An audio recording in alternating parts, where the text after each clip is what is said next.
Hi, all my friends. Okay, so chapter 10 of 2 Samuel. Just finished catching you up on chapter 7. David's messengers are sent to comfort Hanun, are disgracefully treated, and the Ammonites are overcome. The Syrians defeated yet again. And it came to pass after this that the king of the children of Ammon died, and Hanun his son reigned in his stead. Then David and I showed kindness unto Hanun, the son of Nanash, as his father showed kindness unto me. And David sent to comfort him by the hands of his servant for his father. And David's servants came into the land of the children of Ammon. And the princes of the children of Ammon said unto Hanun their lord, Thinkest thou that David doth honor thy father, that he had sent comforters unto thee? Has not David rather sent his servants unto thee to search the city, to spy it out, to overthrow it?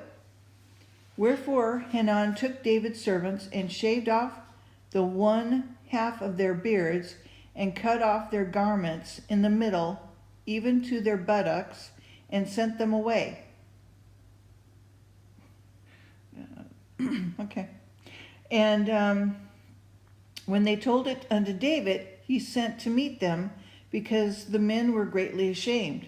And the king said, Tarry at Jericho until your beards be grown, and then return. And when the children of Ammon saw that they stank before David,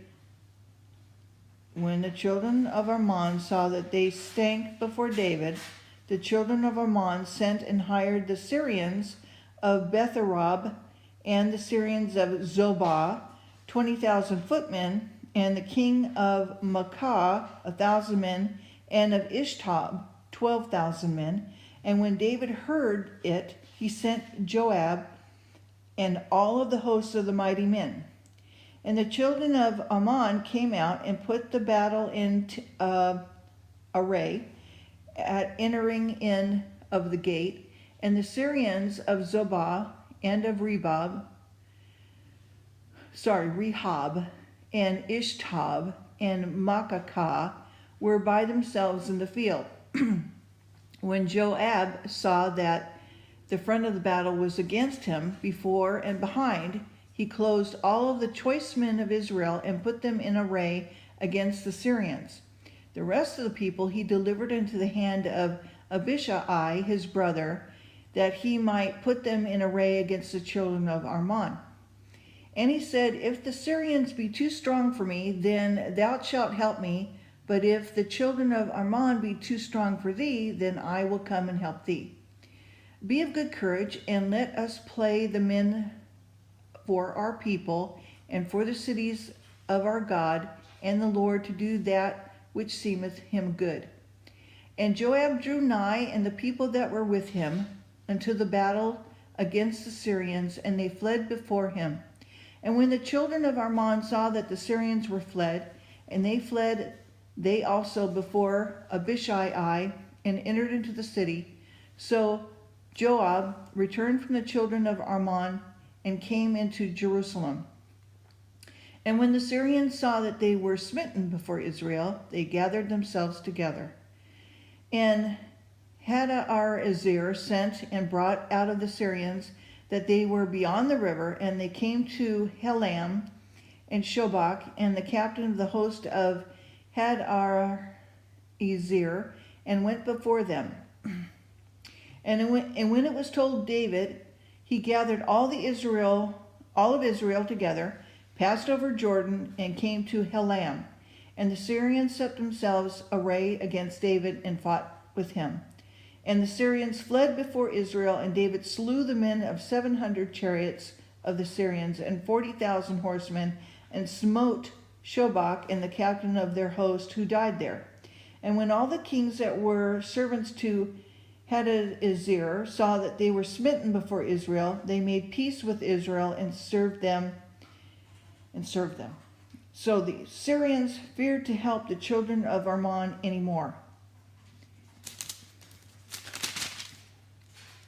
Okay, chapter 11. Joab besieges Rabbath. David commits adultery with Beth-Sheba. And Uriah is slain, and David takes Beth-Sheba to wife. And it came to pass, after a year was expired, at the time the kings go forth to battle, that David sent Joab his servant with him, and all Israel, and they destroyed the children of Ammon, and besieged Rabbah. But David tarried still at Jerusalem. And it came to pass in an evening tide, that David arose from off his bed and walked upon the roof of the king's house. And from the roof he saw a woman washing herself, and the woman was very beautiful to look upon.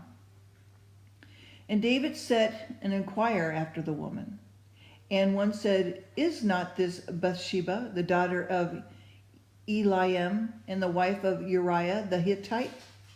And David sent messengers and took her, and she came in unto him, and he lay with her, and she was purified from her uncleanliness, and she returned unto her house. And the woman conceived and sent and told David, and said, I am with child. And David said to Joab, saying, Send me Uriah the Hittite. And Joab sent Uriah to David. And when Uriah was come unto him, David demanded of him how Joab did, and how the people did, and how the war prospered. And David said to Uriah, Go down to thy house and wash thy feet. And Uriah departed out of the king's house, and there followed him a mess of meat from the king. Basically, he said, Go have sex with your wife.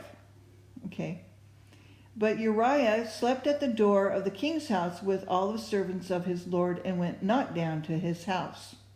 And when they had told David, saying, Uriah went not down unto his house, David said unto Uriah, Comest thou not from thy journey? Why then didst not go down to thine own house? And Uriah said unto David, The ark and Israel and Judah abide in tents, and my lord Joab and the servants of my lord are encamped in the open fields. Shall I then go into mine house to eat and drink, and to lie with my wife? As thou livest, and as thou so liveth, I will not do this thing. And David said unto Uriah, Tarry here today also, and tomorrow I will let thee depart. So that Uriah abode in Jerusalem that day and the morrow. And when David had called him, he did eat and drink before him, and he made him drunk. And at evening he went out to lie on his bed with his servants of his lord, but went not down to his house. And it came to pass in the morning that David wrote a letter to Joab, and sent it by hand to Uriah. And he wrote in the letter, saying, Set ye Uriah into the forefront of the hottest battle, and retire ye from him, that he may be smitten and die. And it came to pass that when Joab observed the city, and he assigned Uriah into a place where he knew that the valiant men were, and the men of the city went out and fought with Joab, and there fell some of the people of the servants of David, and Uriah the Hittite died also. Then Joab sent and told David all the things concerning the war, and charged the messenger, saying, That when thou hast made an end of telling the matter of the war unto the king, if it be so that the king's wrath arise, and he say unto you, the Wherefore approached ye so nigh unto the city when ye did fight?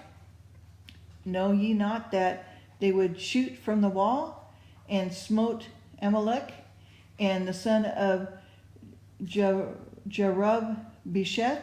Did not a woman cast a piece of millstone upon him from the wall, that he died at Thebez? Why went ye nigh the wall? Then say thou, The servant of Uriah the Hittite is dead also. So the messenger went and came and showed David all that Joab had sent him for. And the messenger said unto David, Surely the men prevailed against us, and came out unto us in the field, and we were upon them even unto the entering of the gate. And the shooters shot from off the wall unto thy servants, and some of the king's servants be dead, and thy servant Uriah the Hittite is dead also. Then David said unto the messenger, Thus shalt thou say unto Joab, Let not this thing displease thee, for the sword devoured one as well as another. Make thy battle more strong against the city, and overthrow it. Encourage thou him.